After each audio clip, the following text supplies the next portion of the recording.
Listed in the accompanying table are weights in pounds of samples of the contents of cans of regular Coke and Diet Coke. So here in the left sample, we have regular Coke, the content weights of contents of 12 cans, and over here on the right, we have another sample, a second sample, and we have cans of Diet Coke. They've weighed the contents of the can. So two different samples.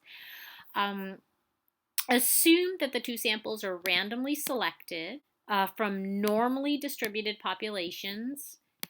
Okay, and assume that there is no relationship between any of the cans in the regular Coke sample and the cans in the Diet Coke sample. So, in other words, these are independent samples. We're going to use a 100th significance level to test the claim that the contents of cans of regular Coke have weights with a mean that is greater than the mean of the Diet Coke. So the claim we're testing, I'm just going to highlight it, is that the contents of the cans, so regular Coke greater than Diet Coke, means. We're going to use this notation here, mu1. So that is a population mean. Mu1 is equal to the mean weight of the contents of the regular Coke. And so we're going to let mu2 be the mean weight of the contents of the Diet Coke. So that is a population mean. So the first step in hypothesis testing is that we want to just state the null and the alternative hypotheses. Whenever you are testing a claim about two population means, and so you are using two independent samples, your null hypothesis will always be the same. H naught is mu1 minus mu2 is equal to 0. So this just is saying there is no difference between the population means. Another way to write this equivalently is that the means are equal to each other. So if two things are equal, then that means that there's no difference between them. In order to state the alternative hypothesis, I am going to take another look at the original claim. So we are testing the claim that the contents of cans of regular Coke have weights with a mean that is greater than the mean for the Diet Coke. So regular Coke, I see mean greater than Diet Coke. And since mu1 is used for to represent the population mean for regular Cokes, we basically have mu1 is greater than mu2. So here we have mu1 is greater than mu2, and this is equivalent to writing that the difference is positive. So my alternative hypothesis is that mu1 minus mu2, so my difference is positive. So if this guy is larger than this guy and I'm subtracting, then I'm going to get a positive number. So that is my alternative hypothesis. The second step for the hypothesis test is we want to check the requirements, and then we are going to calculate the test statistic. So, the data have already been gathered for us and summarized. So here I have my requirements checked. So we were told that these were random samples. The normality condition we were told was met. So although the sample sizes are small, which was 12 and 16, remember those are less than 30, so we can't apply the central limit theorem, but we are told that the population of the weights was normally distributed. Therefore, we can assume the distribution of sample means is approximately normal, and we can use the formulas and the technology for this section. We were also told that the samples were independent, so there's no matching or pairing between the cans of regular Coke and Diet Coke. We are also not assuming anything about the population standard deviations, sigma 1 and sigma 2. They are not known. We don't assume that they are equal. The very next thing we want to do is calculate the test statistic, and for these two sample cases, we are almost always going to use technology. So the very first thing I'm going to do is I am going to copy and paste the data into StatCrunch, just to show you guys how to do that. If you have a spreadsheet that you can open up, you can load this file into StatCrunch.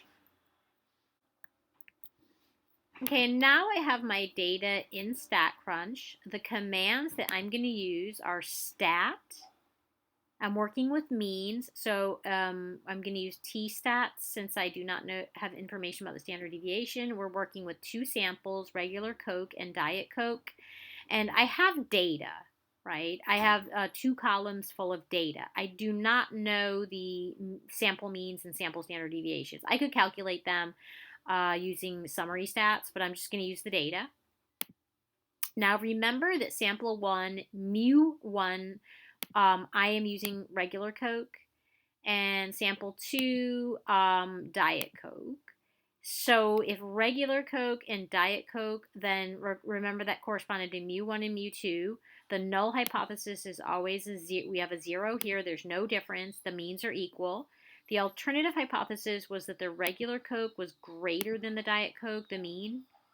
And that's all I have to do. And I click compute. And it looks like I'm getting a t-stat of 16.11. So that is really high. And my p-value is also given here, and that is really low. It's less than 1/10,000th. So using StatCrunch, we found the test statistic to be approximately 16.12. That's standard deviations in the student t-distribution.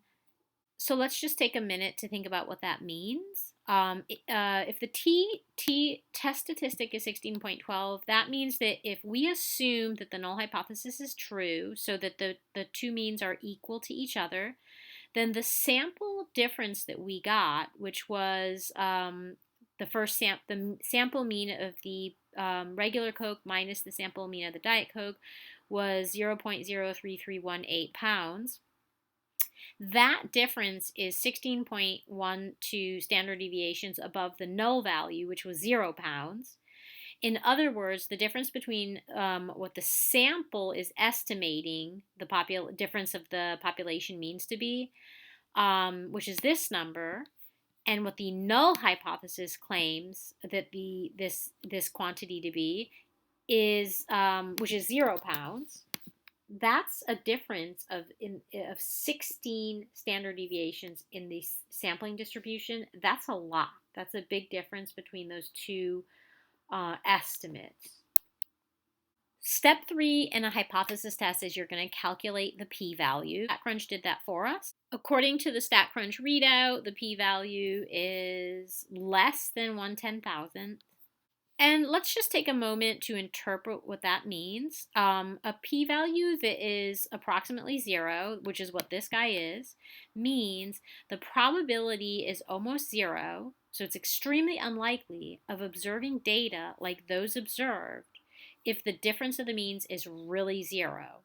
So more specifically, if the null hypothesis is really true, that the means are equal, so their difference is 0, then there's almost a 0% chance, which is extremely unlikely and very surprising, that we would get two samples of size 12 and 16 having a difference in their means like 0.03318 pounds. In this case, to be more specific, like means this quantity or larger. In step 4 of the hypothesis test, we're just going to state our final conclusion, and we're going to use a 100th significance level. So our p-value was approximately 0, and it is definitely less than alpha, which is our significance level. The p-value is small. This means we reject the null hypothesis. In conclusion, the data provides sufficient evidence that the mean of the weights of the regular contents of the regular Coke cans is greater than the mean for the Diet Cokes.